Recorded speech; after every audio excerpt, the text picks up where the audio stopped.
أعوذ بالله من الشيطان الرجيم. بسم الله الرحمن الرحيم. الحمد لله رب العالمين، والصلاة والسلام على أشرف الأنبياء والمرسلين وعلى آله وصحبه أجمعين. اللهم صل على سيدنا محمد الفاتح لما أغلق والخاتم لما سبق ناصر الحق بالحق والهادي إلى صراطك المستقيم وعلى آله وقدره ومقداره العظيم.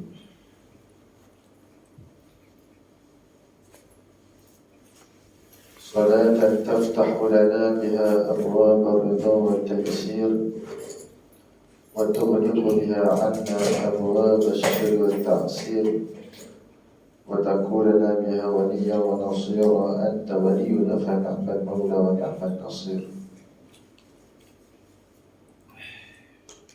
قال رب اشرح لي صدري ويسر لي أمري واحلل عقدة من لساني يفقهوا قولي.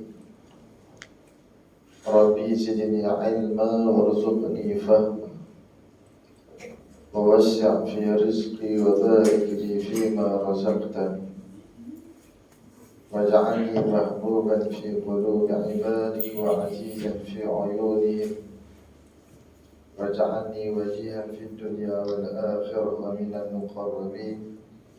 يا كثير النوال يا حسن الفعال يا قائما بلا زوال يا مبدئا بلا مثال فلك الحمد والمنة والشرف على كل حال. رب يسر ولا تعسر بالتمم بالخير.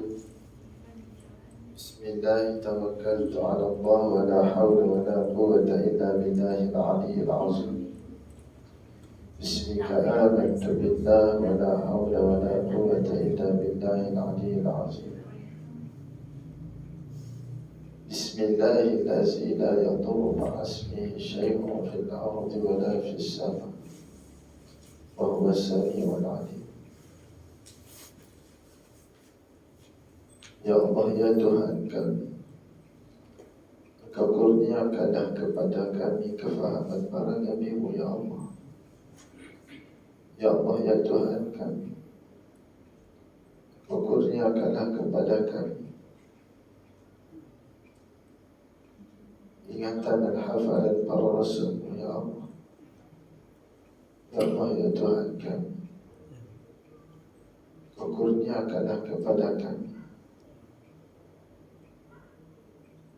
ilham para malaikat yang dekat dengan-Mu, ya Allah. Ya Allah, ya Tuhan kami, Engkau kurniakanlah kepada kami hidayah dan petunjuk seperti orang-orang yang arif dengan-Mu, ya Allah. Ya Tuhan kami, Engkau bersihkanlah hati kami yang kotor ini, ya Allah. Engkau sucikanlah hati kami yang penuh dengan dosa dan noda ini, ya Allah. Ya Allah, ya Tuhan kami, permudahkanlah segala urusan kami. Ya Allah, ya Tuhan kami, Engkau lembutkanlah hati kami yang keras ini. Engkau lapangkanlah dada kami yang sepi. Engkau tenangkanlah hati kami yang gelisah ini, ya Allah. Ya Allah, ya Tuhan kami, Engkau permudahkanlah segala urusan kami di dunia ini. Dan jalan perjalanan kehidupan kami Engkau permudahkanlah, ya Allah. Ya Allah, ya Tuhan kami, Engkau permudahkanlah segala urusan kami di dunia ini. Engkau permudahkanlah segala urusan kami di akhirat nanti, ya Allah. Bismillahirrahmanirrahim. Sallallahu ala sayyidina Muhammad wa ala alihi wa sallam. Alhamdulillah rabbil alamin. Al-Fatihah.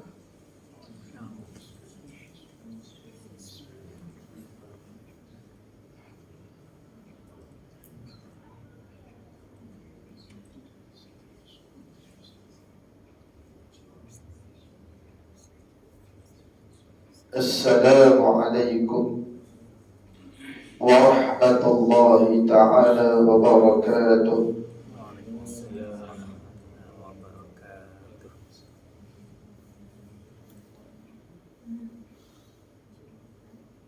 Terima kasih saya ucapkan kepada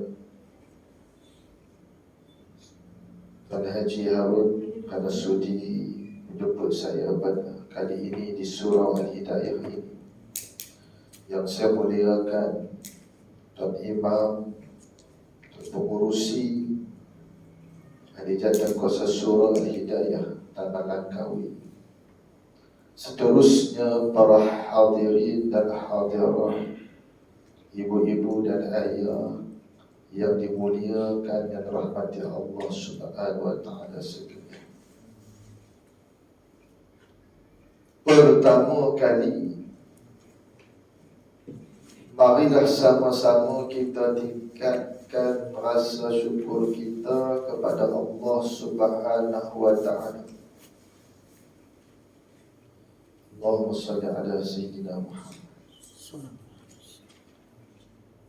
Kerana dengan izinnya, dengan limpahannya, dengan kasih sayangnya, dengan keagungannya dan dengan rahmatnya, Allah Azza wa Jalla telah memberi kepada kita peluang. Allah Ta'ala bagi kita ruang untuk berada di sini,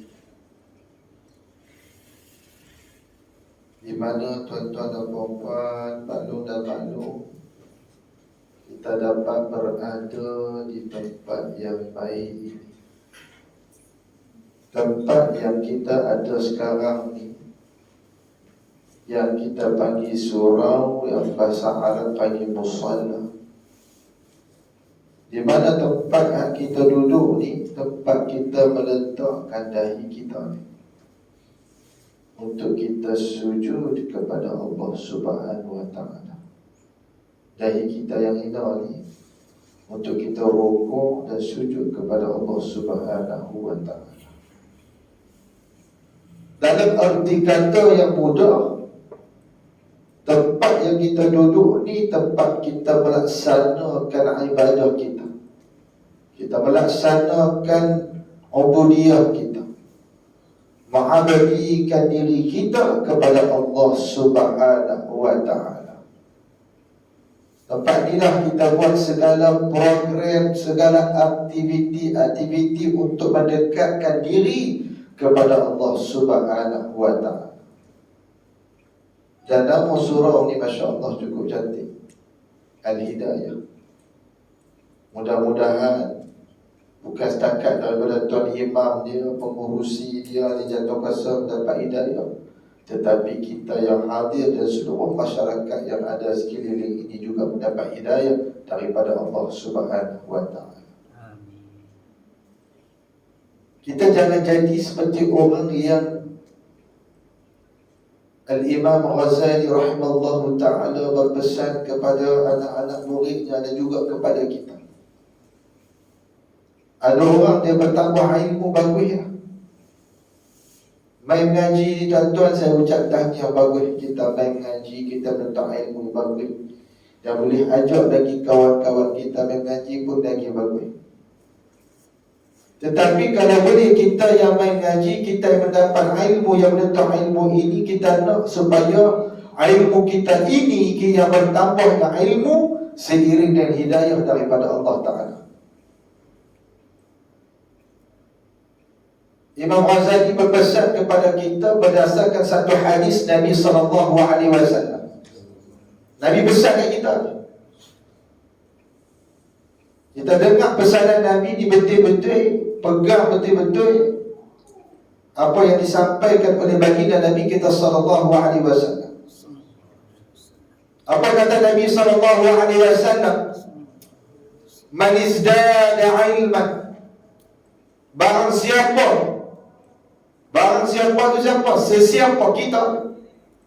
Barang siapa Man izdada ilman, barang siapa yang bertambah ilmu, wa lam yazdad hudan, dan tidak bertambah hidayah. Ini kita hati-hati. Tambah ilmu tadi cantik dah, comel dah. Orang Kelantan kata comel Kelantan. Makna kata kita bertambah ilmu ni tuan-tuan dirahmati Allah, cukup bagus dah. Sebab apa? Sebab ilmu ini sangat dianjurkan, sangat digalakkan dan sangat disuruh di agama kita. Talabul ilmi faridatun ala kulli muslimin aw muslimatin aw kama qala. Menuntut ilmu ini merupakan kefarduan, kewajiban. Terutamanya yang menjadi wajib bagi kita, menjadi fardu bagi kita adalah ilmu fardu ain. Contoh kita nak belajar sembahyang, kita tak tahu sembahyang, maka wajib bagi kita. Begitu juga taharah kita, wuduk kita dan sebagainya, daripada tauhid kita, akidah kita, tasawuf kita, ibadah fiqh kita dan sebagainya. Panjanglah cerita. Jadi tuan-tuan rahmati Allah, menuntut ilmu ini merupakan kewajiban bagi kita, kefarduan bagi kita. Ala kulli muslim, setiap orang Islam, sama ada lelaki ataupun perempuan ataupun wanita. Jadi kita mengaji ini, kita sudah melaksanakan tuntutan kefarduan tersebut bagi kita. Tetapi perlu ingat, kata Nabi SAW, barang siapa yang bertambah ilmu, tetapi kena ingat, kalau tak bertambah hidayah, tak dapat tambah petunjuk daripada Allah. Ilmu dia makin hari makin bertambah, tetapi tidak seiringkan, tidak diselarikan dengan hidayah, petunjuk daripada Allah Subhanahu wa taala, maka kita kena ingat dan berhati-hati di atas pesanan ini. Apa kata Nabi SAW? Man izdada ilman wa lam yazdad hudan wa lam yazdad min Allah illa bu'da. Barang siapa yang bertambah ilmu dan tidak bertambah hidayah, petunjuk daripada Allah, maka kata Nabi SAW, tak akan bertambah apapun seseorang itu kalau ilmu dia bertambah tetapi hidayah tidak bertambah. Apa yang akan terjadi, apa yang akan berlaku, maka yang berlaku tuan-tuan tidak akan bertambah sebarang penambahan malaikat. Apa yang bertambah jauh daripada Allah Subhanahu wa taala. Ikhwan muslimin rahimakumullah. Pesanan ini Al-Imam Ghazali rahimahullah ta'ala letak dalam kitab Bidayatul Hidayah, letak di dalam kitab Ihya Ulumuddin. Benda yang asas bagi penuntut ilmu mula-mula dipesankan bahawa orang yang bertambah ilmu tetapi tidak diseiringkan, tidak diselarikan, tidak bersama-sama dengan hidayah daripada Allah Ta'ala, maka berhati-hati, tidak akan bertambah apapun kebaikan pada dirinya. Tak bertambah kebaikan pada dirinya, melainkan apa yang bertambah jauh daripada Allah Subhanahu wa taala. Wal-iyadu billah. Pesanan ini semua orang risau. Bukan hanya orang yang mendengar ilmu, bukan hanya orang yang menuntut ilmu, tetapi orang yang menyampaikan ilmu pun bimbang, termasuk kami. Kita bimbang, kita sampaikan ilmu kepada orang lain, kita kongsi ilmu kepada orang lain, tetapi kita bimbang, wal-iyadu minta berlindung daripada Allah kalau hidayah kita tak ditambah oleh Allah. Ustaz, macam mana nak faham atau orang yang dapat hidayah? Contoh pertama, kita boleh faham kita tuntut ilmu ni niat kita kerana apa. Yang pertama, kita tuntut ilmu adalah niat ikhlas kerana mencari keredaan Allah Subhanahu wa taala. Kita nak Allah redha. Atau kita nak Allah redha ni, kita nak perbuatan kita itu diredai, dikendaki dan diterima oleh Allah Ta'ala. Sebab tu kita nak mengaji, kita menjaga syarat-syarat sah, sempurna syarat sah sembahyang, syarat sah dan juga syarat penerimaan Allah Subhanahu wa taala. Ikhlas kepada Allah Ta'ala. Yang kedua, orang yang mendapat hidayah ini, ilmu tersebut memberi keberkatan, manfaat pada dirinya. Dia mendengar, dia nak beramal lagi, bertambah baik pada diri dia. Kita yang jadi orang yang sebaliknya. Jangan sampai satu tahap orang menganggap kita ini bukan orang yang menuntut ilmu, macam tak ngaji. Kadang-kadang ada bunyi, tak dia tulis bayar tapi surah tapi mengaji, tapi akhlak dan tak menunjuk orang yang mengaji. Wa iyyabillah. Kat sini tak ada, bukan ni di Korea sana, sini bagus belakang. Kita biarlah kita orang yang mencontohi, menunjukkan suri teladan yang terbaik. Orang tengok kita pergi ke surau, orang tengok kita pergi ke masjid, kita pergi majlis ilmu, maka akhlak-akhlak kita mencerminkan bahawa ilmu yang kita terima ini ilmu yang betul, ilmu yang jelas, ilmu yang bermanfaat. Dan agama orang mendapat hidayah yang mana ilmu dia seiring dengan hidayah Allah Ta'ala. Setiap kali bertambah ilmu, setiap kali dia dapat ilmu, maka bertambah dia takut kepada Allah Subhanahu Wa Ta'ala. Dia takut di atas apa yang Allah Ta'ala perintah, dia takut di atas apa yang Allah Ta'ala tegah. Dia berhati-hati menjaga batas-batas yang telah ditetapkan oleh Allah Subhanahu Wa Ta'ala. Ibu-ibu dan ayah Pak Dona makna rahmati Allah, malam ni bukan hanya sekadar kita berada di tempat yang baik dalam surau yang indah ini, tetapi tuan-tuan, Allah bagi kita satu peluang yang cukup bermakna pada kita pada malam ini.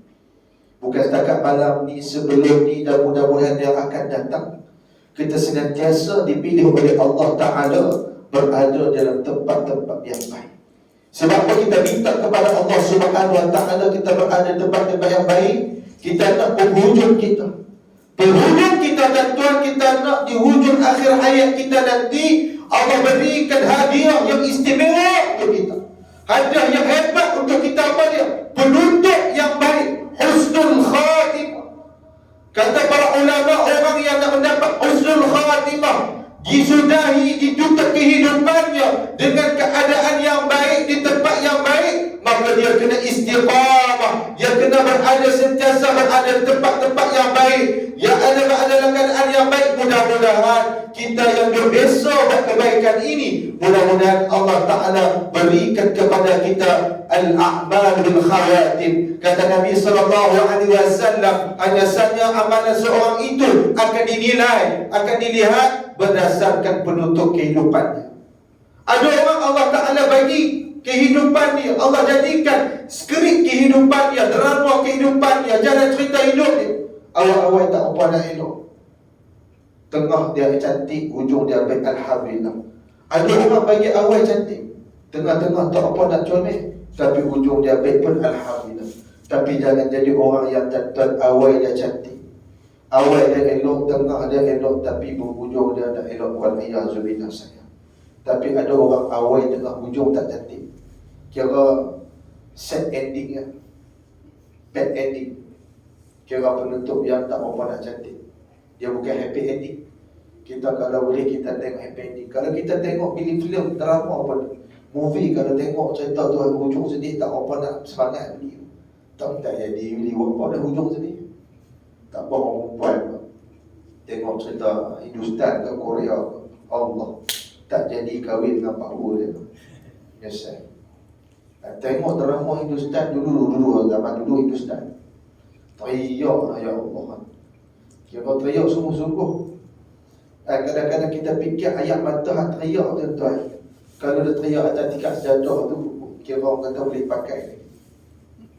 Jangan kita buang masa dia teriak tuan-tuan. Ada tengok filem ni, teriak sungguh-sungguh ni. Saya kecil-kecil dulu saya tengok kiri kanan tak pelik, tak faham. Kata mungkin kita budak sama, dapat tak tahu lagi. Teriak sungguh baguslah, itu menghayati kan watak. Kawan tu kakut dia duit banyak, kita serubak tak dapat, habis dia beli. Tapi teriak tuan-tuan, kalau teriak pada bukan tempat yang mungkin. Lagi main zaman Korea, teriak tengok Korea, sedih. Korea lagi lama filem dia, saya ingat CD dia tu, kira berapa episod, ada sampai 20 CD, sambut tu. Saya kata kalau pasal CD ceramah alim lah ni, berapa jam sambung isu ke isu. Tapi sebab apa? Itu kata manusia dia ada psikologi, dia ada emosi, dia ada feel, ada perasaan. Jadi tuan-tuan, kalau lah nak tayar tu saya tak masalah, tak masalah menghayati watak. Tapi kalau boleh air mata kita yang mahal ini tuan-tuan teriak kerana Allah Ta'ala menangis. Air mata yang mengalir kerana takut kepada Allah, kerana menyesal di atas perbuatan dosa, di atas keaiban kita, di atas kesilapan kita. Maka air mata tersebut, kata Nabi SAW, air mata tersebut boleh melindungi kita daripada api neraka Allah Ta'ala. Allah Rabbi. Tuan-tuan, kalau nak cerita dosa ni, semua orang ada salah silap dosa. Nabi dah sebut pada kita, yang kata nama manusia ni tak boleh lari daripada melakukan kesilapan dan lupa. Buat silap, buat salah ni memang itu sifat kita, tabiat kita, fitrah kita tentu sebagai seorang manusia. Kita nak pegang bagi elok, molek bagi perfect pun, tetap Allah berikan ujian kepada kita. Kita akan melakukan sama ada kecil atau besar. Kecuali para anbiya alaihi wassalatu wassalam. Sebab para anbiya ini Allah dah bagi dasar contoh perfect. Makna kata maksud, terpelihara daripada dosa. Allah dah ampun dah dosa para nabi. Kerana apa? Kerana mereka ini membawa risalah Allah Ta'ala, membawa risalah yang mulia, yang suci. Tetapi selain daripada para nabi dan Tuhan, kita tak terlepas daripada buat dosa, buat silap. Dalam satu hadis Nabi SAW berpesan pada kita, Al-insan la yakhlu 'anil khata'i wan nisyan. Manusia itu tidak boleh sunyi, tidak boleh elak daripada melakukan kesilapan dan lupa. Kemudian adalah hadis yang lain, Nabi terang lagi, kalau orang bersalah mensilap ni lagu mana nak selesai, cara penyelesaian dia lagu mana, jalan keluar dia lagu mana. Maka kata Nabi SAW, khairu khatta'in at-tawwabun, kullu bani Adam khatta', wa khairu khatta'in at-tawwabun. Setiap anak Adam itu banyak melakukan kesilapan, banyak buat silap, banyak buat salah. Dan sebagai orang bersalah itu, orang yang banyak buat salah itu, at-tawwabun, kembali kepada Allah Ta'ala.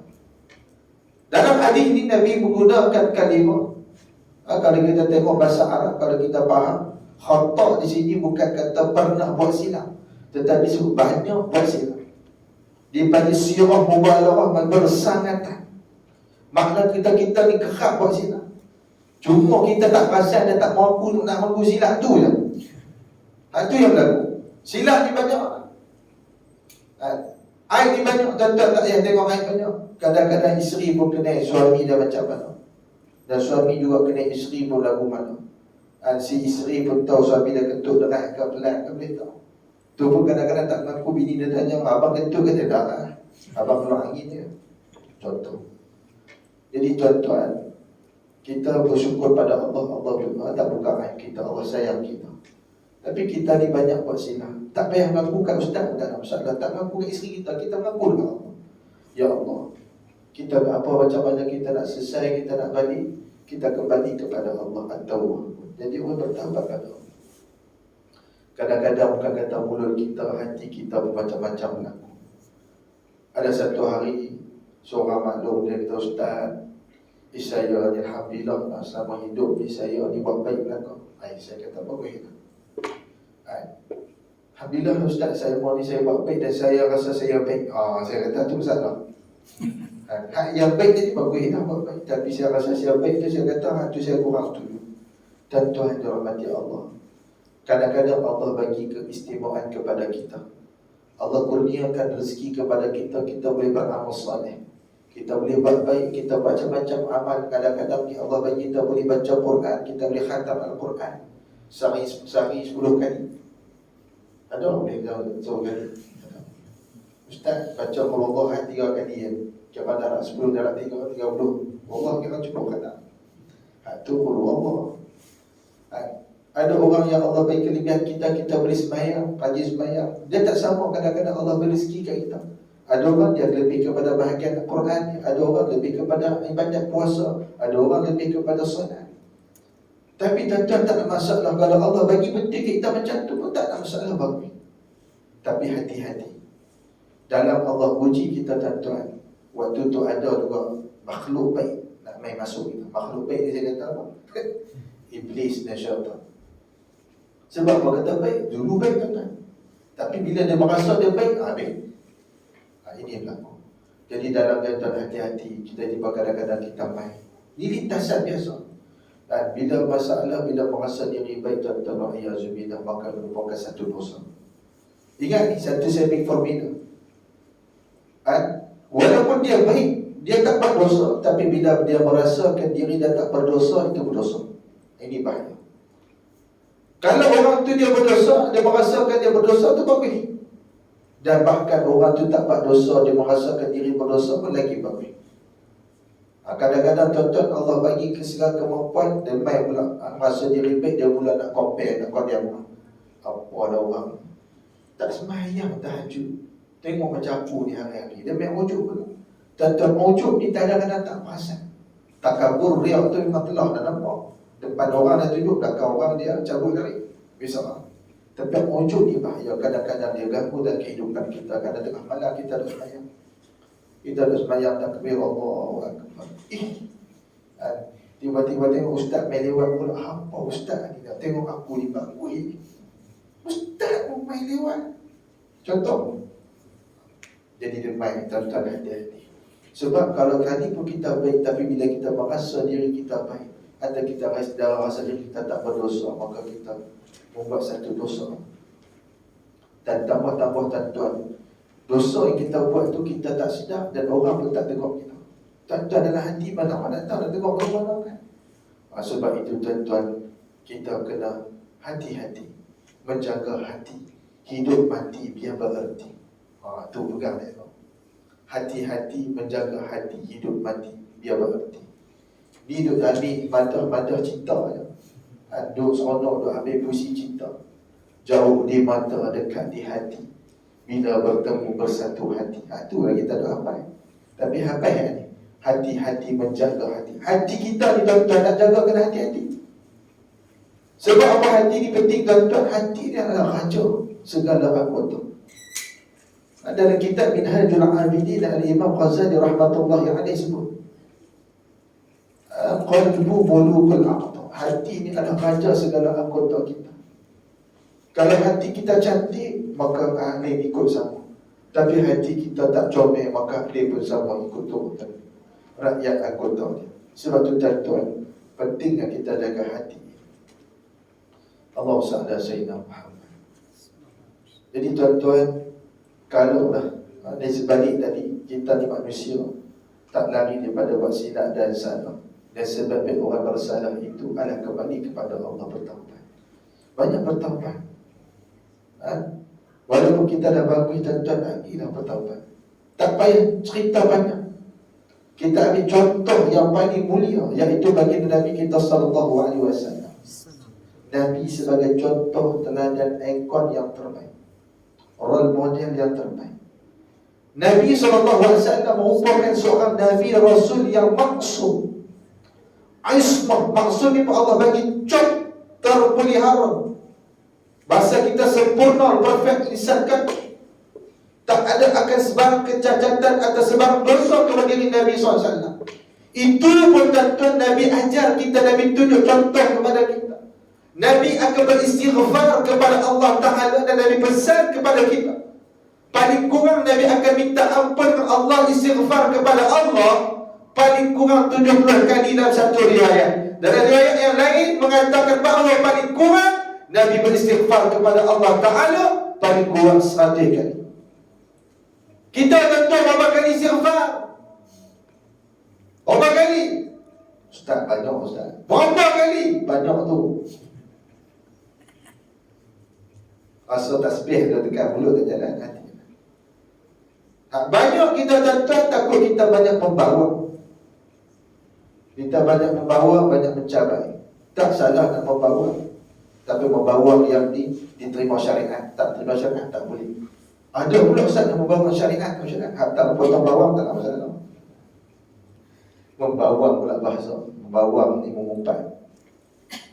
Mencapai ni apa dia ustaz? Mencapai ni pedah ni. Dia mau fitnah. Ustaz, saya ni mulut saya tak pernah kata kat orang ustaz. Tapi tangan saya dah pegang telefon kat duk komen kat Facebook, duk type, duk buat status. Tu sama. Kalau mulut kita tak berjalan dan tangan kita juga akan dikira. Kita duk tulis. Sebab itu tuan-tuan berhati-hati. Sehari dua ni, sehari dua, seminggu dua ni dah kahwin top. Top. Macam-macam. Isu sikit je. Dah dipakat tak tahu dah. Saya tak tahu dah. Yang tuan kedai restoran tu dapat pahala ke dapat dosa pun saya tak tahu. Dah orang nak kata pasal ikan siakap, harga seekor kambing. Kita tak komen apa, tapi kita bimbang masuk duk komen-komen banyak, duk kata kawan tu. Cerita sebenar tak tahu apa berlaku. Ikan siakap. Dia dengar saya tu pun dah kaya ustaz tak pergi ke kedai ikan siakap, ustaz pergi tengok. Dia buat lah, kan tu. Cerita ikan siakap tu tuan. Saya tak tahu dah tuan-tuan pergi dulu tak. Tapi saya dah dengar kata lagi orang duk cerita lagi dah ramai orang pergi makan. Allah SWT Sayyidina Muhammad. Ada hikmah pun sebaliknya. Jadi tuan-tuan, dan adat budaya orang kita berkadang-kadang Allah tak faham. Dia benda-benda hak pelik-pelik, hak benda hak yang bad marketing ni, dia suka nak bayar. Sebab itu tuan, kalau lah sekali benda tu tak elok dan tak cantik, kita tak payahlah masuk campur. Kalau kita tak tahu, Allah SWT. Sebab akhir zaman kita penuh dengan fitnah. Jangan kita terjerumus, kita termasuk dalam belitan-belitan fitnah tersebut. Bagi korang kalau kita orang tanya, Wallahu a'lam, saya tak tahu, tak masuk campur. Kadang-kadang kita tak tahu hakikat sebenarnya apa yang berlaku di sisi Allah Ta'ala. Macam-macam boleh berlaku. Dan kita hari ini tuan-tuan, kalau kita hari ini kata Al-Imam Ghazali, kita sibuk dengan melihat keaiban diri kita, kekurangan diri kita. Dan tanda-tanda orang yang bijak ni, orang yang cerdik, kata Nabi SAW. Ini dari sudut pandangan Rasulullah. Kata Nabi, dari sudut pandangan Nabi, orang yang cerdik, orang yang bijak ni lagu mana? Al-kayyisu man dana nafsahu. Kata Nabi SAW yang dikatakan orang yang cerdik, orang yang bijak ni sentiasa muhasabah diri, dana nafsahu, hitung diri, tengok keadaan diri, tengok keaiban diri. Kalau orang lain dia banyak tengok kebaikan orang lain, dia tak cari salah orang.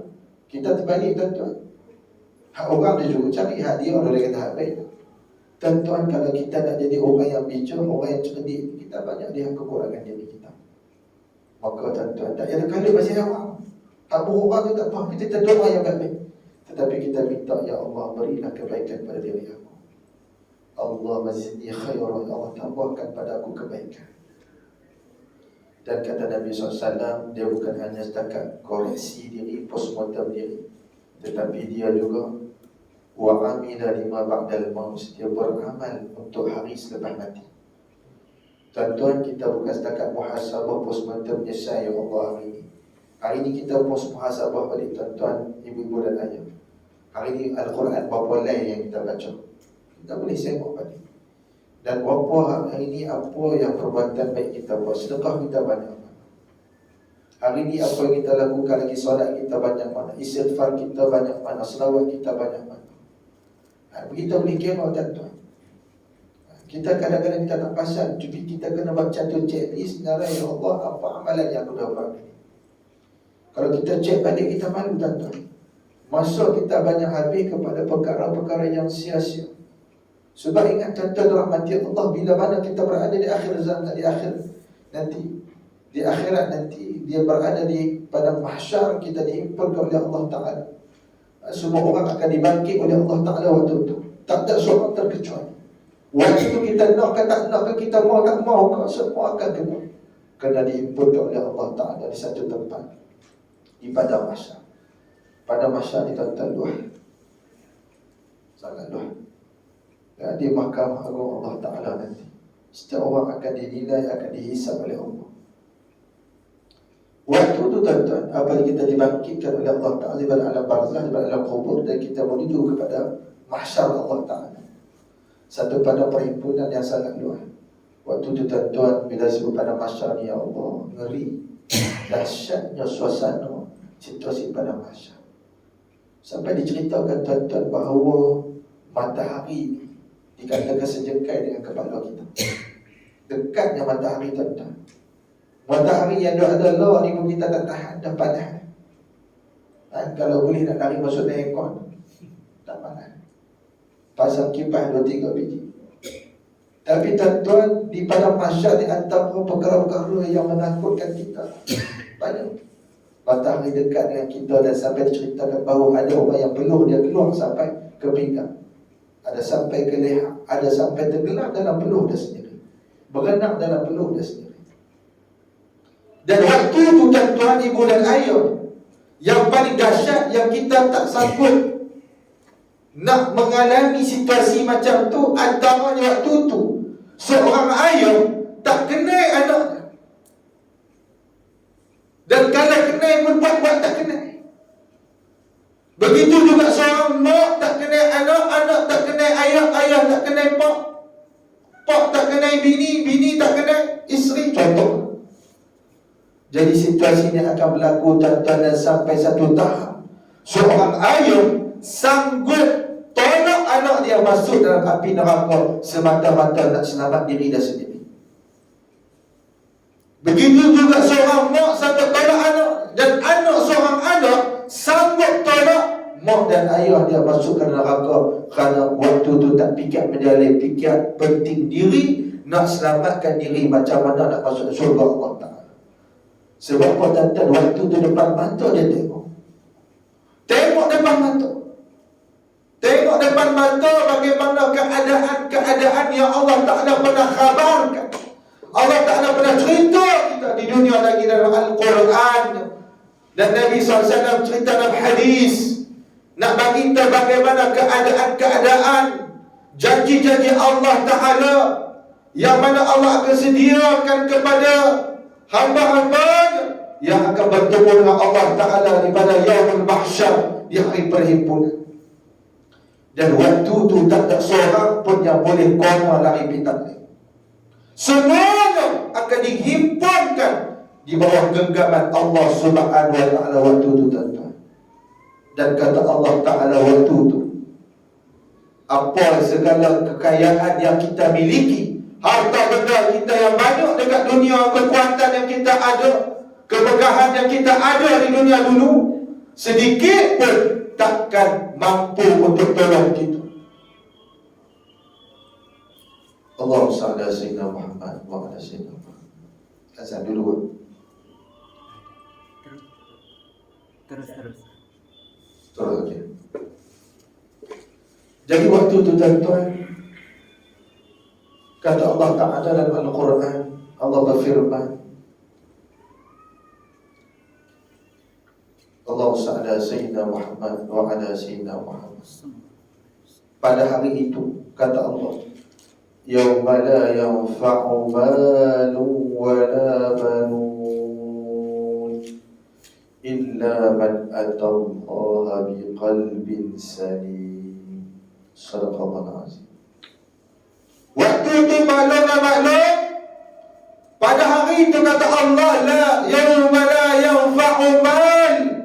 Hari itu la yanfa', tak akan beri sebarang faedah, tak akan beri sebarang manfaat, tak akan beri sebarang erti kepada kita tentang apa yang pertama kata Allah, al-mal, harta benda kita, kekayaan yang kita miliki.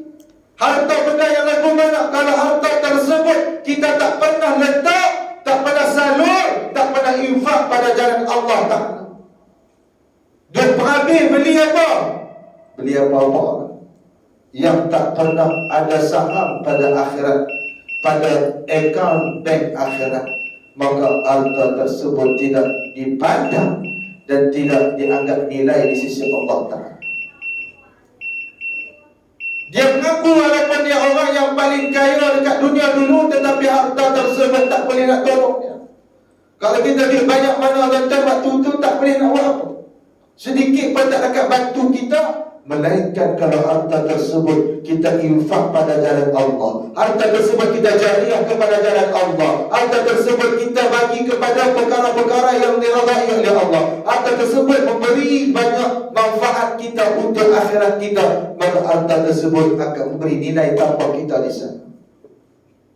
Tetapi kalau harta tersebut kita sedikit pun tak pernah nak infak pada jalan Allah, dan kita sedih tengok tuan-tuan tabung kita pun, berapa ramai yang nak infak, berapa ramai yang nak sedekah, sedangkan dia boleh beli coklat berkotak-kotak di Rams, di HIG, di Idaman Suri, yang kita tengok takut macam nak bawa balik sekali yang kedai-kedai. Tetapi bila minta surat tabung, tak ada kerja lain ke seorang ni, dia kerja minta derma je, tak ada muka orang lain, tukar sikit. Ini yang berlaku tuan-tuan. Tuan-tuan, duit yang kita bagi, tuan-tuan, duit yang kita infak, itu duit kita. Tapi duit kalau kita pergi makan ikan siaka, setakat makan ketam RM100, tuan-tuan, tu masuk dalam perut kita sahaja, tak boleh nak buat apa. Tapi kalau duit tersebut kita bantu untuk agama Allah Ta'ala, maka duit tersebut akan memberi kebaikan kita di sana. Dan tuan-tuan yang rahmati Allah, kata Allah, bukan setakat harta benda kita, tetapi juga tuan-tuan, wal banun, anak-anak kita, keturunan kita, anak-anak kita yang kita ada. Ni kita dah susah payah siang malam, kita pergi cari rezeki, kita pergi buat kerja, kita fikir anak keluarga kita, semata-mata kita nak bagi terbaik untuk anak-anak kita. Tapi sayang, 1000 kali sayang tuan-tuan, kita susah payah macam mana pun kat dunia dulu, titik peluh kita tuan-tuan, kita nak bagi pada anak-anak kita, pada keluarga kita tuan-tuan. Tapi kalau anak-anak tersebut kita tak pernah nak tarbiyah mereka, anak-anak tersebut kita tak pernah nak didik mereka pada jalan Allah Ta'ala, yang mana kalau boleh generasi kita ini kita tak pernah nak bagi langsung jalan pada mereka untuk menjadi generasi yang soleh, menjadi anak-anak yang soleh, yang berdoa kepada mak ayahnya, yang boleh tolong mak ayah di akhirat nanti. Maka tuan-tuan sayang, walaupun ratus ribu, jutaan ringgit kita bagi kepada anak kita selama ini, tapi anak tersebut tak sedikit pun tak boleh nak bantu kita di akhirat, maka rugi waktu itu. Dan bahkan anak tersebut, dia sanggup tolak mak ayah dia masuk ke dalam neraka. Sebab apa? Dia nak selamat diri dia. Waktu itu mula pakat salah hak aku. Ni salah ayah dia kata tak, ni salah mak yang mengandung. Mak dia kata macam mana tak mengandung ayah punya kata. Duk lawan salah antara satu sama lain tak selesai. Jadi akhirnya tuan-tuan, waktu tu pakat muning jari, maka kata itu waktu tu pakat-pakat jadi orang yang menyesal. Allah Rabbi tuan-tuan, depan mata waktu kita tengok real dengan depan mata. Macam mana kita berintah tengok depan mata? Allah dah cerita dalam Al-Quran dalam surah As-Sajdah. Dalam surah As-Sajdah, kalau kita baca, kita dengar, kita faham, kita akan dapat kefahaman ini. Hari Jumaat selalu Tuan Imam duk baca surah. Mari kita dengar. Waktu subuh, sampai bila mana sampai satu ayat yang mana Allah nak cerita kepada kita bagaimana keadaan situasi orang-orang yang menyesal, orang yang bersalah waktu itu apa yang berlaku. Kata Allah Ta'ala, A'udzubillahi minasyaitanir rajim. وَلَوْ تَرَى إِذِ الْمُجْرِمُونَ نَاكِسُو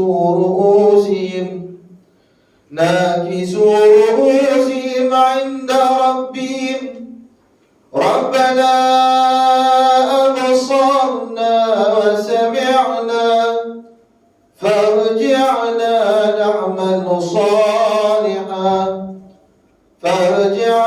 نَعْمَلْ صَالِحًا إِنَّا مُوقِنُونَ. Sadaqallahul Azim. Walau tara idil mujrimun.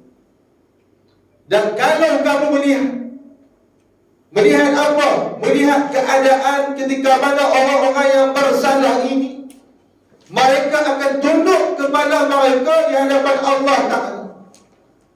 Tunduk yang bagaimana tuan-tuan? Tunduk yang hina. Tunduk yang bagaimana? Tunduk yang malu. Malu kenapa? Mereka sedar akan diri mereka bila berada di hadapan Allah Ta'ala waktu itu. Kalaulah waktu itu kita termasuk nasib yang sama dengan orang bersalah, orang yang banyak dosa, orang yang menyesal ini, tuan-tuan, kita akan merasa perasaan yang sama. Dan apa yang berlaku, tuan-tuan, orang bersalah ini, orang berdosa ini, mereka ditunduk kepada Allah Ta'ala, tunduk yang malu, tunduk yang takut, tunduk yang hina. Nak angkat kepala pun takut di hadapan Allah Ta'ala. Dan waktu itu bila tengok makin seorang demi seorang demi kiu berlalu untuk dinilaikan oleh Allah Subhanahu Wa Ta'ala, waktu itu sampailah giliran dia ada minta kepada Allah Ta'ala. Waktu ni orang bersalah ni, tuan-tuan ya Allah, wal'iyyazubillah, minta lindung dengan Allah. Kita tak mau duduk dalam kelompok ini. Kalau kita berada dalam kumpulan ini, tuan-tuan, kita akan jadi seperti mereka. Mereka akan merayu kepada Allah Ta'ala. Mereka akan minta tolong kepada Allah, seolah-olah bagi mereka masih ada harapan yang kali kedua. Harapan yang terakhir ada mahkamah agung, mahkamah rayuan yang kedua ini, yang mereka boleh minta kepada Allah Ta'ala. Dan kata Allah, ini akan berlaku nanti. Allah dah cerita kepada kita, tuan-tuan. Apa kata mereka kepada Allah Ta'ala wahai? Kata Allah Subhanahu Wa Ta'ala, mereka akan berkata kepada Allah,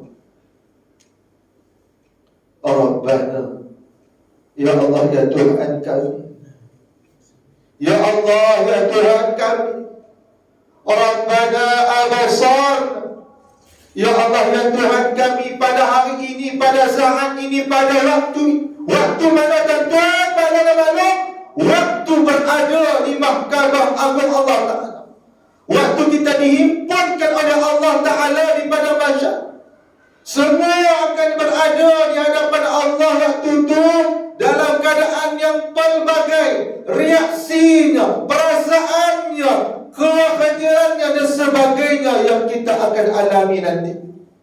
Waktu itu, tuan-tuan, maka dalam keadaan ketakutan memohon raya kepada Allah Ta'ala, ya Allah, ya Tuhan kami, pada hari ini, pada saat ini, kami telah melihat, ya Allah. Mereka mengaku, tuan-tuan, apa yang mereka lihat, tuan-tuan? Mereka melihat api neraka sedang menanti mereka. Ya Allah, ya Tuhan kami, pada hari ini, pada waktu ini, kami telah mendengar, ya Allah. Apa yang mereka dengar, tuan-tuan? Mereka dengar panggilan para malaikat menjaga pintu-pintu neraka, nak hormat mereka masuk ke dalam api neraka Allah Ta'ala. Ya Allah, takut sangat, tuan-tuan. Kita kalau duduk kat dunia pun kena api dunia pun tak tahan. Tak payah api dunia, tuan-tuan, COVID pun cukup. Sikit Allah bagi, tuan-tuan pakat takut. Belum cerita akhirat lagi. Kalau tak insaf lagi, tuan-tuan tak tahu nak kata apa. Allah Ta'ala Sayyidina Muhammad, waktu itu mereka mengaku di hadapan Allah, ya Allah, ya Tuhan kami, pada saat ini, pada waktu ini, pada hari ini, kami telah melihat, ya Allah, kami telah melihat pintu-pintu syurga terbuka dengan indah untuk menanti orang-orang yang beriman, yang bertakwa kepadamu, ya Allah. Dan kami telah mendengar panggilan para malaikat yang menjaga pintu-pintu syurga untuk sambut orang-orang yang saleh, orang-orang yang beriman, yang dekat denganmu, ya Allah, untuk disambut masuk ke dalam. Dan kata mereka, ya Allah, ya Allah, kami pernah dengar apa yang kau pernah cerita ini dulu. Kami pernah dengar, kami pernah baca. Dan lalu pada hari ini, ya Allah, kami yakin apa yang kau cerita kepada kami pada hari ini. Kami dah tengok dengan mata kami, kami dah dengar dengan telinga kami, ya Allah. Kami percaya. Tapi pada kali ini, ya Allah, tolong, ya Allah. Tolong, ya Allah, satu perkara saja yang kami nak minta denganmu, ya Allah. Nak minta apa, tuan-tuan? Allah Ta'ala Sayyidina Muhammad wa ala Sayyidina Muhammad. Nak minta apa? Satu perkara mereka minta pada Allah Ta'ala, ya Allah, farji'ana, ya Allah, tolong pulangkan kami, ya Allah. Tolong hentak kami balik Balik ke mana tuan-tuan? Nak balik ke dunia. Maka doa akhirat nak minta balik ke dunia tuan-tuan, waktu tu masing-masing pakat menyesai. Taubat lahum, nak balik. Mana kata mereka minta kepada Allah, ya Allah tolong hantar kami, please come back. Kami nak balik ke mana? Ke rumah kami di dunia ni. Nak balik ke kediaman kami, ke halaman kami, ke kampung kami, ke taman kami. Habis sebut kampung pula, ada orang lihat buruk pula. Kami tak tahu kampung, satu taman, semasuk pula. Allah, kami nak balik ke rumah kami di dunia dulu, ya Allah. Please, ya Allah, tolong hantar kami, tolong pulangkan kami. Lalu ditanya kepada mereka, tuan-tuan rahmati Allah, untuk apa kalian nak balik semula ke dunia? Untuk apa? Dah elok-elok dah ke akhirat, kemudian kalian minta nak balik ke dunia. Untuk apa kalian nak balik ke dunia? Nak balik makan ikan siakap kali lagi ke? Dah. Balik makan ketam? Dah. Nak balik waktu tu semua orang balik ke dunia, bukan nak balik minta makan ikan siakap, bukan makan ikan bawai, dan bukan makan ikan duyung. Ikan duyung mana? Waktu tu nak balik tuan-tuan, semua orang minta kepada Allah hanya satu perkara saja, satu matlamat saja. Maka minta kepada Allah satu tujuan saja. Apa dia tuan-tuan? Farji'na na'mal salih. Ya Allah, kami nak balik ke dunia kali ini. Kalau Engkau izinkan kepada kami, kalau Engkau benarkan peluang ini kepada kami, kami nak balik ke dunia kali ini, ya Allah. Satu saja kami nak minta padamu, ya Allah. Kami nak balik buat amal soleh, nak buat amal kebaikan, ya Allah. Kami tak mau fikir benda lain lah. Kali ini, ya Allah, kami nak balik ke dunia, kami nak balik buat amal kebaikan, buat amal soleh. Dulu kami sedekah sikit sangat. Bila Tuan Imam, Tuan Kursi suar tabung, kami tengok muka dengan ketat. Wah, Tuan Imam tak ada muka orang lain ke? Dia minta. Dan tabung lalu tuan-tuan, kadang-kadang dia dengar kata, ustaz dia cerita, kata kalau tak ada duit paling kurang senyum. Senyum tuan-tuan, memang sedekah tuan-tuan. Masalah yang berlaku, dia bukan senyum kat orang, dia senyum kat tabung tu. Ini salah tuan-tuan, senyum ni kita tengok muka wajah kawan kita, tak ada apa kita nak bagi, paling kurang tuan-tuan kita senyum. Ni dia duk faham, dia kata ustaz kata kalau tabung tak ada duit nak buang, dia kata tabung, lalu dia pun senyum kat tabung tu.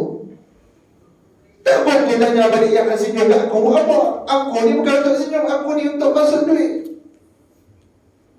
Jadi tuan-tuan rahmati Allah, pakat menyesal waktu tu. Allah silap dulu, bubur RM100 pun tak apa. Ni tabung ada tak dalam ni surau ni, alang-alang ni boleh jalan ni. Kata guru saya, kalau orang ada sedekah sikit ni, dia buat umur pendek. Kata kat guru saya. Kalau kata kawan saya lagi dahsyat, Ustaz Usam. Ustaz Usam tak kenal.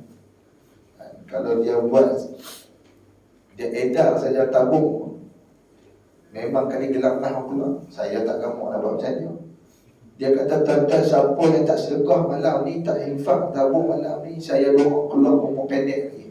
Pakat bagi tuan-tuan. Saya tak gamuk nak sebut macam tu. Tapi nak cerita tuan-tuan, Allah SWT Sayyidina Muhammad pakat menyesal waktu tu. Ya Allah, waktu tu awallah saya tak buat dunia macam ni. Hak tu cerita orang yang buat kebaikan. Kalau cerita orang yang tak pernah buat kebaikan, lagi menyesal.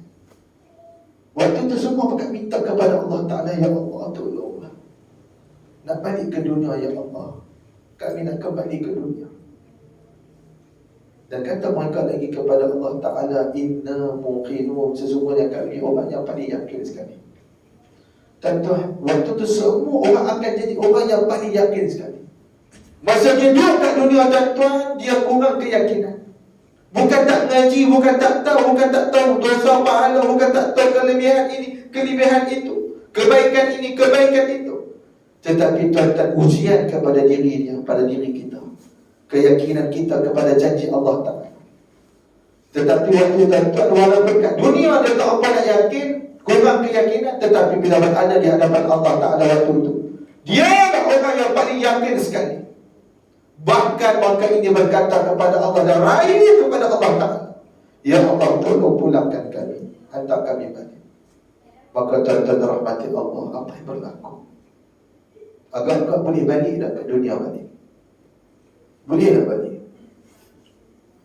Walaupun air mata berdarah sekalipun mengalir di hadapan Allah Ta'ala waktu tergerayak lagu mana pun, dengar satu langit dan bumi sekalipun,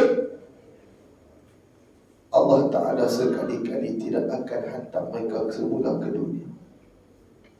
Sebab apa tuan-tuan nak balik-balik ke dunia waktu itu? Kata Allah Ta'ala, Inna Allah la yukhliful mi'ad. Sesungguhnya Allah Ta'ala takkan mungkiri janji. Allah Ta'ala kata ini yaumul jaza, hari ini adalah hari pembalasan yang tak ada seorang pun yang akan terlepas. Tuan-tuan takut kalau kita baca kisah tuan-tuan, kisah alam barzakh, kisah alam mahsyar dan alam akhirat, tuan-tuan menangis kita hari ini. Tak lalu nak makan tuan-tuan, cerita bab mati pun tak lalu nak makan sendiri. Kita tengok orang yang terdekat dengan kita meninggal pun kita tak selera nak makan. Tetapi tuan-tuan, kita masih ada lagi peluang kita dekat dunia ni tuan-tuan. Dan kata Nabi SAW, saat kita berada di akhirat nanti, di padang mahsyar nanti, la tazalu qadama 'abdin hatta yus'al an arba'. Tidak akan berganjak kaki anak Adam ini, hamba-hamba Allah ini tidak akan berganjak kaki kita, tak bergerak kaki kita, sehingga mana kita akan ditanya oleh Allah Ta'ala akan 4 perkara. 4 perkara kita akan ditanya oleh Allah. Antara akan ditanya oleh Allah Subhanahu Wa Ta'ala tentang umur kita, di mana kita gunakan umur kita, di mana kita habiskan umur kita.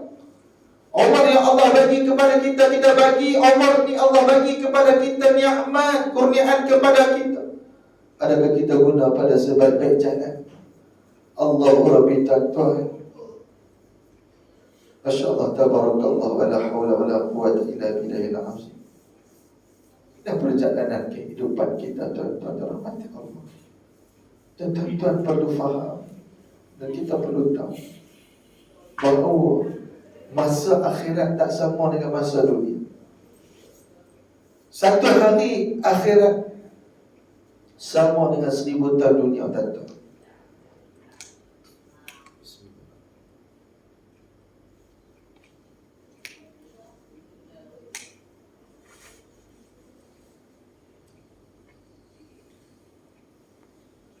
Satu hari akhirat sama dengan 1000 tahun dunia.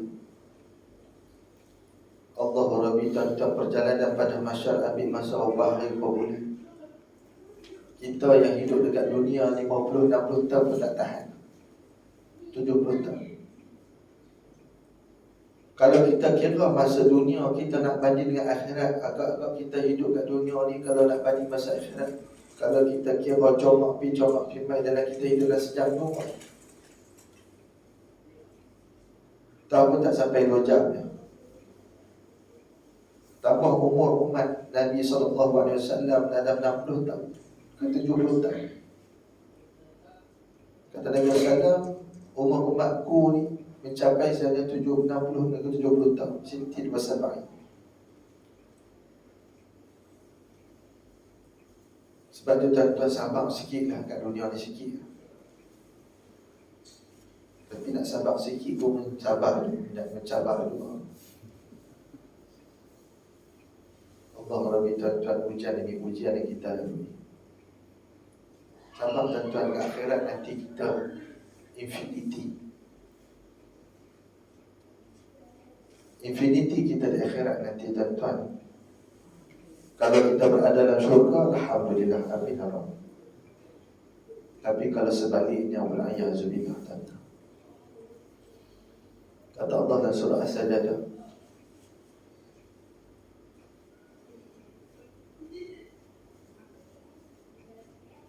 Masa dunia kita tuan-tuan, akhirat fi yawmin kana miqdaruhu alf sanatin mimma ta'udun.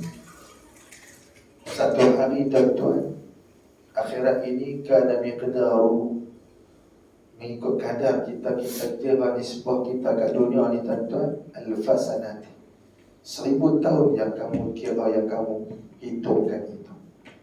Allah Rabbi tuan-tuan. Balik pada cerita kita tadi tuan-tuan, kalau kita orang yang berdosa, tak ada dosa sekali pun tuan-tuan, kita bertaubat kepada Allah Ta'ala, tahu minta ampun dengan Allah Ta'ala. Allah SWT Sayyidina Muhammad. Dan tuan-tuan, Allah SWT Sayyidina Muhammad, saya katakan tadi tuan-tuan, Allah rezekikan kita pada malam ni, Allah kurniakan kepada kita tuan-tuan satu peluang yang cukup bermakna bagi kita, satu peluang juga istimewa bagi kita. Kita bukan setakat berada di tempat yang baik dalam surau ni, tapi Allah Ta'ala pilih kita untuk berada dalam salah satu taman-taman syurga Allah Ta'ala. Kata Nabi SAW, barang siapa yang berada dalam majlis zikir, yakni majlis ilmu, maka dia seolah-olah dia berada dalam taman-taman syurga Allah Ta'ala. Raudhatin min riyadil jannah. Walaupun kita tak masuk lagi dalam syurga, tapi dekat dunia yang Allah dah bagi kita satu tempat yang cukup istimewa, yang cukup bermakna bagi kita. Walaupun kita tengok dengan mata kasar kita biasa saja, tapi di sisi Allah Ta'ala, pandangan Allah tengok tempat ni istimewa, iaitu salah satu daripada taman-taman syurga Allah Ta'ala. Maka seperti mana Nabi SAW menyatakan dalam satu hadis, man salaka tariqan yaltamisu fihi ilman sa'alallahu lahu bihi tariqan ilal jannah atau kama. Barang siapa yang menjalani satu jalan, yang mana jalan tersebut jalan yang dia nak cari ilmu, dia nak tuntut ilmu, maka Allah Ta'ala akan mudahkan baginya jalan ke syurga. Dipegang tuan-tuan. Niat kita datang ke majlis ilmu, kita nak ngaji, kita nak tuntut ilmu, kita nak kuliah ke, ceramah ke, tazkirah ke, baca kitab ke, khutbah, whatever, everything yang ada kaitan dengan kebaikan dan agama, maka tuan-tuan, niatlah supaya mudah-mudahan ya Allah, aku datang ini dengan ikhlas kerana-Mu ya Allah, nak mencari redha-Mu ya Allah, nak cari kesukaan-Mu ya Allah, mencari kasih sayang-Mu ya Allah, nak perbaiki diri, nak menghilangkan kejahilan dalam diri aku. Aku ni banyak kurang pengetahuan, jahil dan sebagainya. Untuk perbuatan-perbuatan amal soleh ini diterima-Mu ya Allah, maka tuan-tuan, Allah akan mudahkan baginya jalan ke syurga. Bahkan kalau kita meninggal dalam keadaan begini, dikatakan oleh para ulama, seolah kita mati syahid.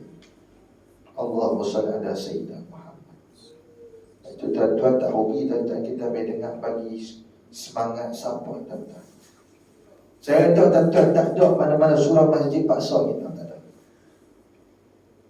Takat ni tak pernah jumpa yang paksa. Semua ada hati kita damai. Pihak jawatan kuasa bukan kata saja-saja nak buat, nak bagi tuan-tuan pening kepala Allah. Yang pun tak nak baca ni, nak baca buat kuliah. Tuan-tuan, bersyukurlah. Terima kasih orang nak sedia tempat kat kita. Ni komplain lagi.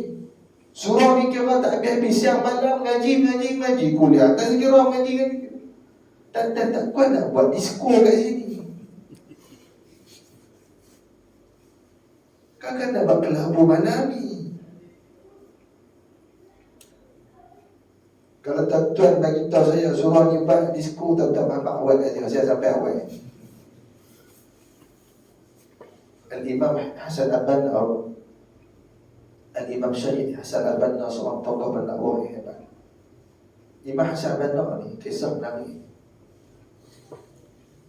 Imam Hasan Al-Banna, Allah beri kelebihan pada Imam Hasan Al-Banna, dia berdakwah di disko.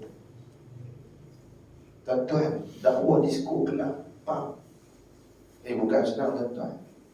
Kita kalau pergi tuan-tuan, cabut tepi orang jadi sengit. Kalau saya masuk pergi sengit lagu ni pun. Contoh. Al-Imam Hasan Al-Banna, dia salah satu seorang ulama yang lain daripada orang lain.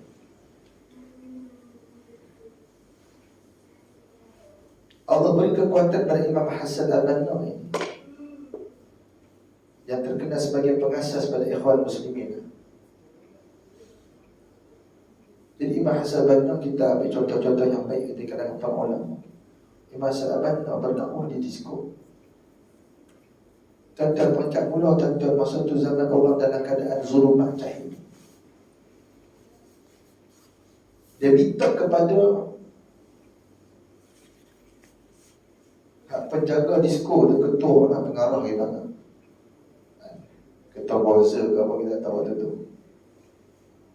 minta izin sebelum dalam berapa minit je.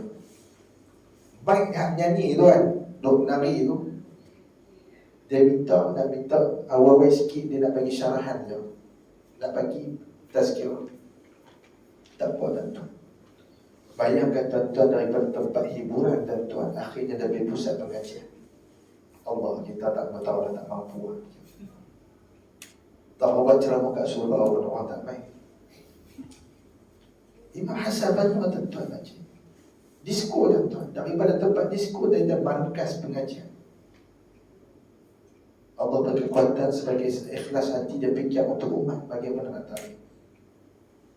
Macam kita ni tuan-tuan, saya berasa joy, ya Allah, kita tengok para ulama-ulama dulu ya, kita mungkin boleh berdakwah, kita mungkin berkongsi ilmu dalam masjid dan surau. Di jual sana tu tuan-tuan, di kuahnya ke, di China ke, tuan-tuan, siapa berani masuk. Tiba-tiba minta satu mic, kata nak berceramah.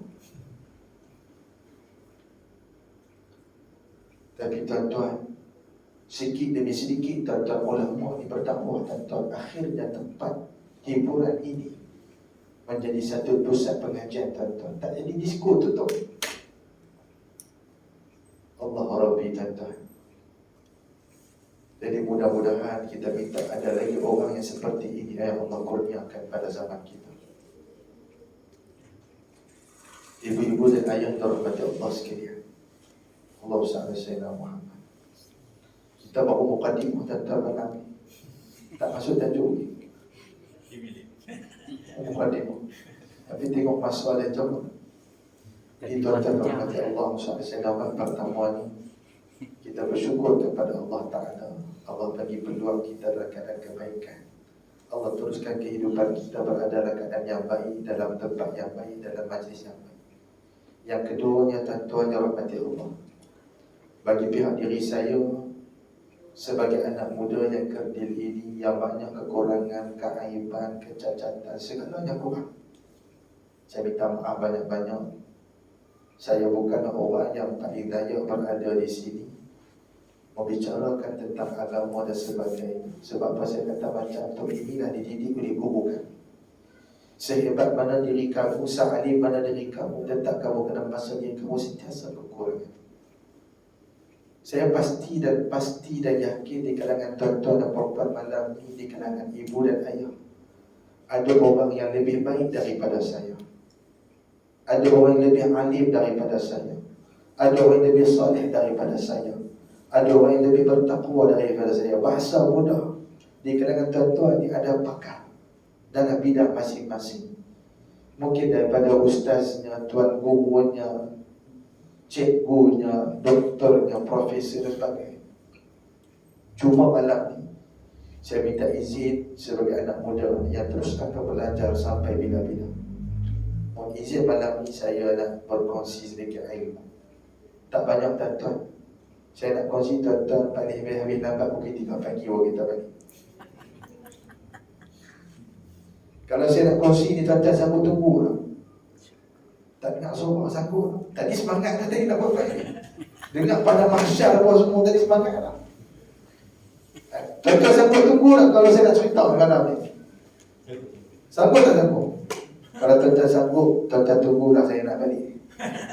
Saya tak sanggup. Tuan-tuan, saya mohon izin tuan-tuan saya kongsi Walaupun saya tahu tuan-tuan lebih baik daripada saya Ali. Tuan-tuan izin ke tak? Kalau tuan-tuan tak izin pun baik dekat saya, tuan-tuan tak boleh bawa. Saya yang cerita. Baik saya melawak ya tuan-tuan. Allah Sayyidina Muhammad. Baik, saya tutup dengan satu cerita sikit. Sikit je nak ni. Cerita pentingnya kita menentang ilmu ni, kelebihan orang berilmu. Dia beza tuan-tuan, orang yang ada ilmu dengan orang yang tak ada ilmu beza. Bahkan Al-Quran sebut dah, Qul hal yastawi alladhina la ya'lamun. Adakah sama orang yang ada ilmu dengan tak ada ilmu? Tak sama. Orang yang tahu dengan tak tahu, tak sama. Baik, saya bagi dua kisah. Sebab tuan-tuan, saya ingat orang ni, kita kan boleh cerita panjang pada kitab ni. Masuk tengok kanan, tengok kiri tu, kira okey lagi. Ni tak masuk langsung. Ustaz dah minta panjang, habis surah terkah sampai nak keluar. Rokok. Dia tak ingat juga. Tapi kalau kita ingat cerita ni pun jadilah. Saya jadi nak mudah-mudah kita bagi santai pada orang, bagi orang mudah ingat, boleh buat banyak orang. Dan cerita pertama. Ini cerita pengalaman kehidupan manusia di sekeliling kita. Cerita pertama tuan-tuan, ada satu kisah tajuk dia Polis Sengau dengan Polis Gagak. Bila cerita ni, semua orang suka nak cerita. Sebab tu kebanyakan usul Al-Quran menggunakan kisah. Bila cerita ni, kita boleh bayangkan dia ada storytelling. Kita dapat imajinasi, macam ni. Sebab tu orang suka tengok drama, tengok movie. Kalau tak TV tu tak laku lah. Radio tu pun tak laku lah. Tapi dengan cerita tuan-tuan, sebab pun hidup kita pun banyak cerita. Baik, fakta pun bagus, cuma fakta ni berat sikit. Sebab nak masuk simpan dalam maklumat kita. Baik, cerita tuan-tuan, cerita Polis Sengau dan Polis Gagak. Ini cerita saya dapat daripada kawan saya dan guru saya juga. Satu hari dia sembahyang di satu tempat. Dia dengar ada kisah orang duk bersembang habis satu majlis di tempat satu polis punya tempat. Jadi dengar tu dia cerita pasal kisah Polis Sengau Polis Gagak. Polis Sengau Polis Gagak ni mungkin jadi gagak sengau ni kemalangan berlaku masa operasi orang lah. Cerita lah. Baik. Satu hari tuan-tuan, Polis Sengau Polis Gagak ni dia nak pergi tangkap orang duk pergi naik ke langit. Apa dia ustaz naik ke langit ni? Duk mabuk ketum. Duk mabuk ketum dan macam-macam mabuk. Ada satu puan daripada dapat maklumat, sekian-sekian kena tangkap. Dia buat operasi tuan-tuan. Duk cek-cek, tiba-tiba Polis Gagak dia nampak ayam duk tengah duk layan baik tu dia punya ketum tu. Nampak satu puan, satu geng tu. Jadi pakat kelang kabut, terkejut, tiba-tiba polis main. Yang Polis Gagak kata kat Polis Sengau, tangkap. Polis Sengau pun ditangkap. Dah tangkap. Baik, bila tangkap tuan-tuan, dia pada dapat tangkap 3 orang. Tangkap 3 orang tuan-tuan, hak ni terlepas nak dah tangkap 3 orang. Tuan-tuan, bila dah tangkap ni, dia pada bawa, dia pada pergi ke mana? Dah bawa pergi mana? PHAG. Takkan PHAG tuan-tuan, pergi Tesco bukan. Bawa pergi balai. Apa pun bincang ni, di balai. Bila dah jalan nak bawa pergi balai tuan-tuan, tiba-tiba dah masuk waktu dah. Masuk waktu tuan-tuan, mereka bersinggah di satu surau. Kita pun nama surau Hidayah tuan-tuan. Tinggal satu surau tuan-tuan, pakailah pergi ambil wudu. Dan kemudian mereka nak sembahyang. Bila nak sembahyang tuan-tuan, mereka nak kena azan dulu lah. Elok sudah diazankan, disunatkan azan. Lalu Polis Sengau dan Polis Gagak ni tanya lah 3 orang yang kena tangkap ni. Polis Gagak kata, siapa di sini yang boleh azan? Nak Sengau kata, siapa boleh azan? Angkat antara seorang daripada pawang. Saya boleh, tuan. Baik tuan-tuan. Salah seorang pun pergi ke depan tuan-tuan. Dia buka mic. Untuk kata mic ni. Buka, tekan switch. Sebelum azan tuan-tuan besok lah. Dia akan baca selawat dulu lah macam kita. Bismillahirrahmanirrahim. Allahumma salli ala Sayyidina Muhammad wa ala Sayyidina Muhammad.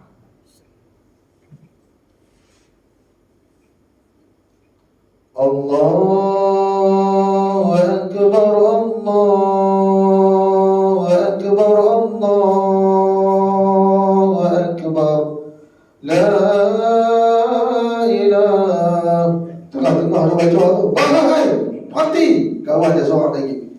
bukan azan, tu takbir raya. Kawan seorang celah, nampak sangat tak pernah bayar. Dia habis bayar apa setahun kali bayar raya.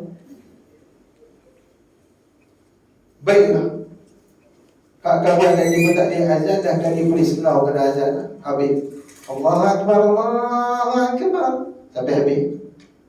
Bila habis azan tuan-tuan, selesai azan, mereka nak sembahyang. Bila nak sembahyang tuan-tuan boleh sengau kata tadi aku dah azan dah, hang kena jadi imam. Boleh, gagak pun tak paksa dah pergi ke depan jadi imam. Pergi jadi imam tuan-tuan, dia pun nak takbir. Gagak tuan-tuan. Sebelum nak takbir dia baca niat dulu lafaznya. Berapa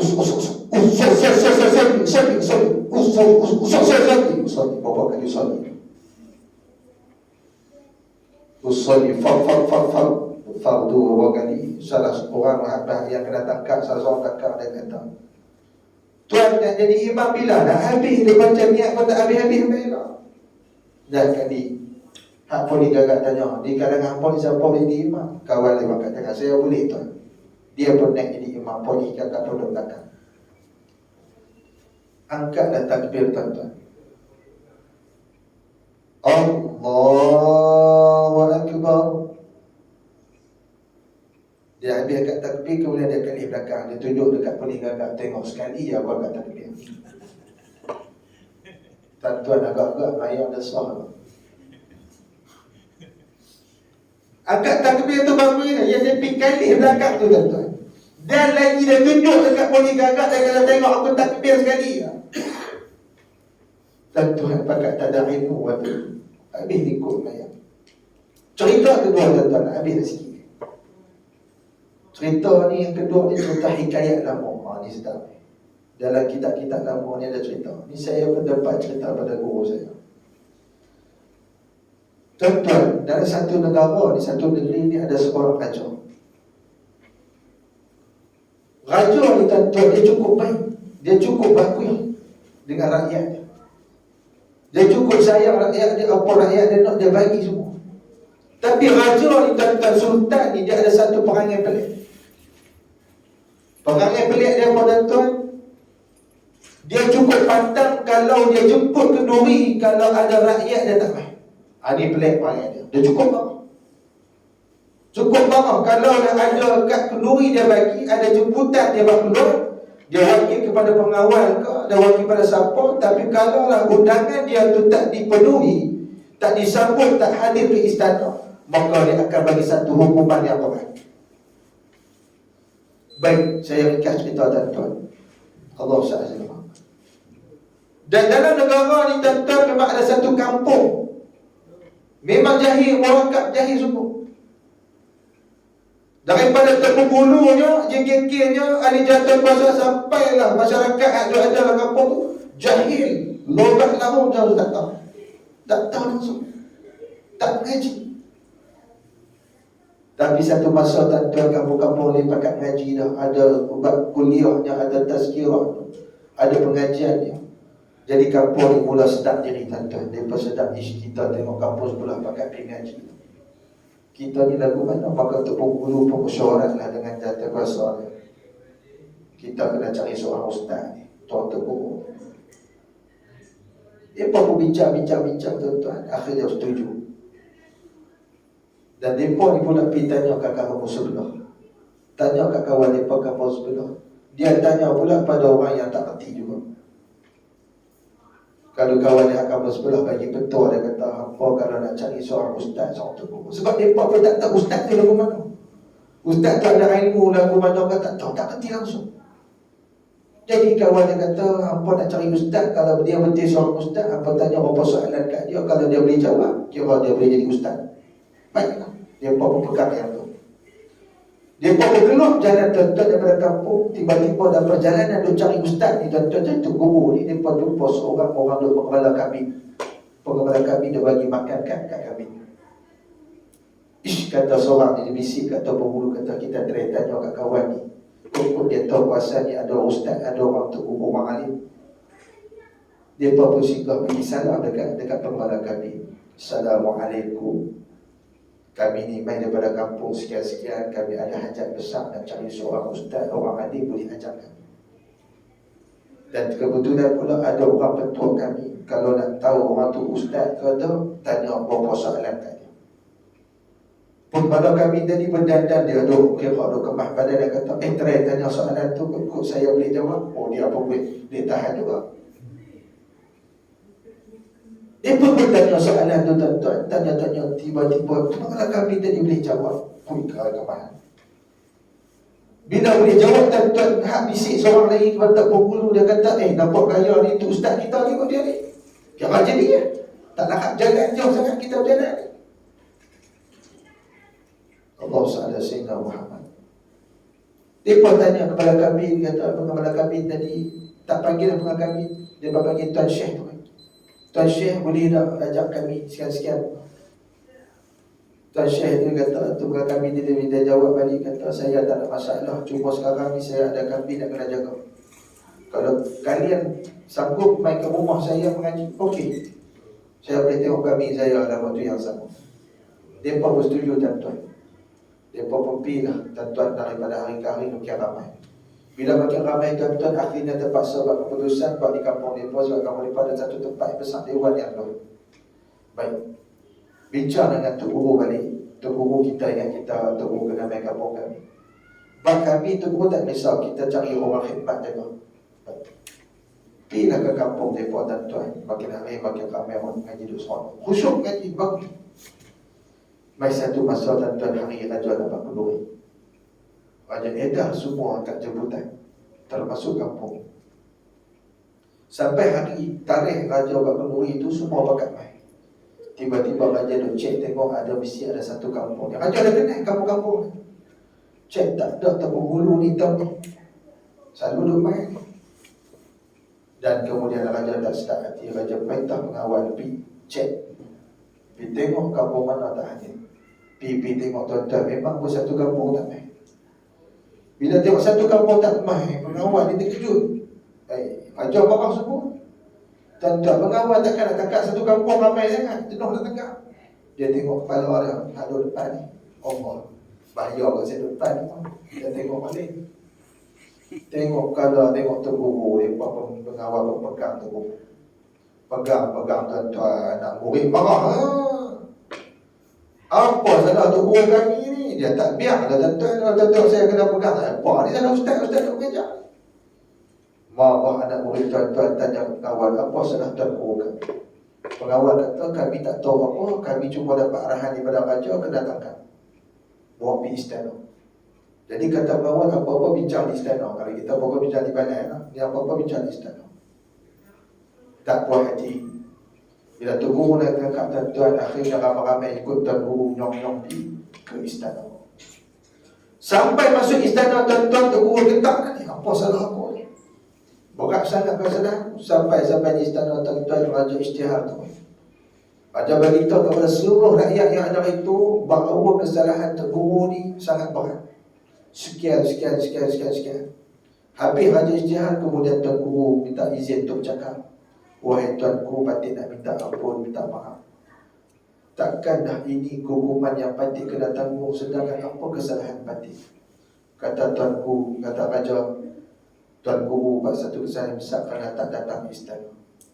Ya, wahai Tuan Guru, walaupun Patik tahu apa kesalahan Patik, tapi Patik tak buat benda yang salah. Patik berkhidmat kepada rakyat Tuan Guru. Dia jawab dia tu.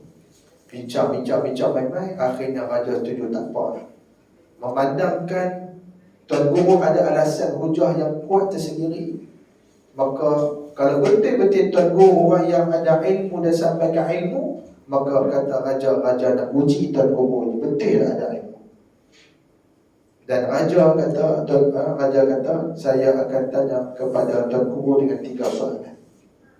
Dan soalan ni Raja kata, saya akan tanya dalam bahasa isyarat. Tuan-tuan terkejut, tergempak, tiba-tiba nak kena tanya, jenuh nak jawab. Tanya pula bukan betul ni, bukan soal jawab mulut ni, bahasa isyarat. Dan Tuanku kata, Raja kata, dan syarat dia ketiga-tiga soalan ni Tuan Guru kena jawab bagi betul semua. Salah satu dah habis, kira kena hukuman. Jenuh tuan-tuan kalau bagi betul satu kira lah. Tiga-tiga soalan kena jawab dengan betul, dengan elok.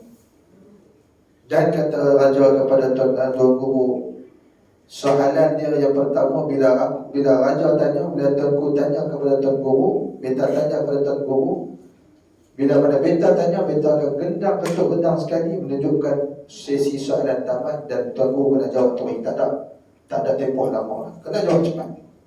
Dan kalau jawapan tuan guru betul, maka beta akan bentuk gendang 2 kali, dum-dum, makna menunjukkan jawapan tuan guru betul. Baik. Sebab yang tahu soalan tu raja, dan dia sendiri yang tahu soalan tu, dia tahu jawapan apa dia. Orang lain tak tahu. Baik, soalan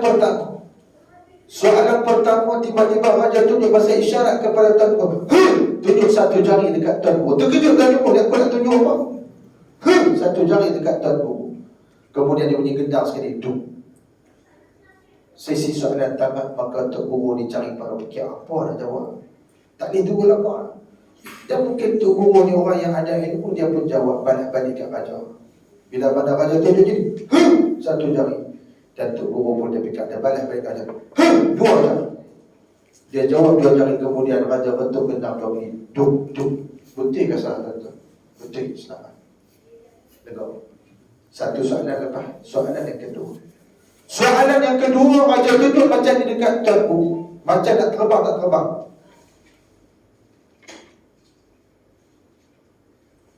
Dum.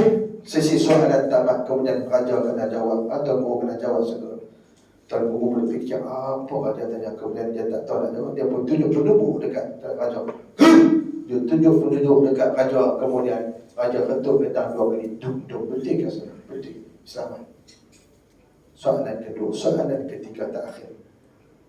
Soalan ketiga, raja ambil satu objek dalam satu bekas, kemudian buat pilih satu objek itu di tangan raja, dan raja tunjuk kepada tuan guru. Di tangan raja ada sebiji telur ayam. Kemudian raja bentuk gendang, dum. Sesi soalan tamat. Kemudian tuan guru kena jawab. Tuan guru dia apa lah poket dia, apa poket dia tak tahu dah. Ada juga lah raja dalam poket dia. Dia pun buat keluar tunjuk dekat raja. Di tangan tuan guru ada sebiji bawang.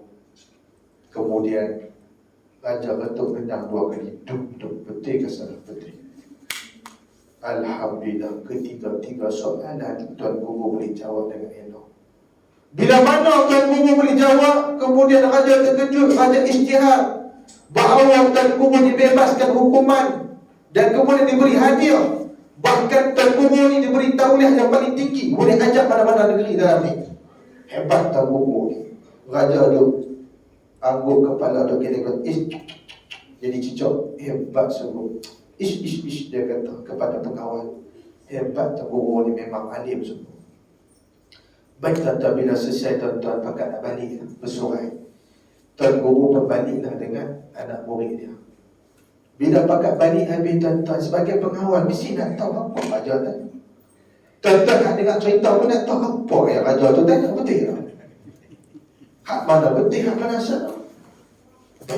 Soalan pertama kata raja kepada pengawal. Kata raja kepada pengawal, wahai pengawal, soalan pertama beta nak tanya kepada tuan guru. Bila mana beta tunjuk bahasa isyarat satu jari kepada tuan guru, beta nak bertanya tentang soalan usuluddin tauhid. Beta tunjuk satu jari dekat tuan guru, beta nak tanya kepada tuan guru, siapakah yang mentauhidkan? Macam mana nak mentauhidkan Allah Ta'ala yang Maha Esa? Macam mana nak tauhidkan Allah Ta'ala yang Maha Esa? Kemudian tuan guru boleh jawab. Tuan guru tunjuk 2 jari, iaitu dengan 2 kalimah syahadah. Asyhadu an la ilaha illallah wa asyhadu anna Muhammad Rasulullah. Hebat. Boleh jawab soalan tauhid tuan-tuan. Soalan yang kedua. Soalan kedua kata raja kepada pengawal, bila mana beta tunjuk macam ni kepada tuan guru, beta nak tanya kepada tuan guru, siapakah yang mentadbir alam ini? Siapakah yang mentadbir alam ini? Kemudian tuan guru boleh jawab dengan baik. Tuan guru kata, semuanya berada dalam genggaman Allah Ta'ala. Hebat tuan-tuan. Soalan ketiga, apa kaitan dengan telur ayam pula? Lalu kata raja kepada pengawal, beta tunjuk telur ayam kepada tuan guru. Beta nak tanya kepada tuan guru, adakah bumi ini bulat seperti telur ayam? Maka Tuan Guru boleh jawab dengan bagus, dengan baik. Tuan Guru jawab kepada beta bahawa bahkan bumi ini berlapis-lapis seperti kulit bawang. Hebat beliau. Tu cerita di antara pengawal dengan raja. Selesai. Sebagai anak murid, orang kanan Tok Guru mesti nak tahu. Hebat sangat Tok Guru ni. Jawab lagu mana, tiba-tiba boleh jawab. Kita celah-celah orang tanya terkejut 4 minit juga. Jadi blur lagu tu. Jadi tuan-tuan rahmati Allah, dalam perjalanan balik, tuan-tuan orang kanan, anak murid kanan Tok Guru bertanya, Tuan Guru, Tuan Syekh, boleh tak kami nak tahu apa yang Tuan Guru jawab tadi? Tengok betul semua tadi, hebat. Sampai raja puji melambung. Tuan-tuan Guru pun dandan David dalam orang. Tadi dia getak tak tadi. Getak tak dah. Dan dia pun David dan dia kata, Allah, hak raja tanya tadi kacangnya soalan senang. Anak murid pun kata hebat. Kacang lagu mana kami pun tak faham.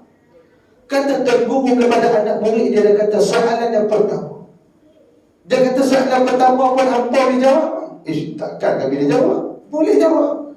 Soalan pertama kata Tuan Guru kepada anak murid, bila mana raja tanya kepada aku, bila raja tunjuk satu jari ke aku macam ni, dan aku faham bahawa raja nak minta setok kami ke aku. Tuan Guru dia kata, bila raja tunjuk satu jari ke aku dan aku faham bahawa raja nak minta setok kami ke aku. Jadi dalam raja bertanya tu ke aku fikir daripada aku bagi seekor kambing, aku bagi 2 ekor. Aku tunjuk pada tu 1 ekor jantan, 1 ekor betina. Kurang-kurangnya boleh membiak. Betul anak murid apa aku? Betul juga tahu aku pandai tahu. Baiklah tahu yang kedua. Soalan kedua lagi mudah. Soalan kedua kata Tuan Guru, bila mana raja tunjuk macam ni, aku dah faham bahawa raja nak minta semua kambing aku. Tak tahu apa kepala kambing. Dia tak cerita ni dah. Dalam kepala dia kambing.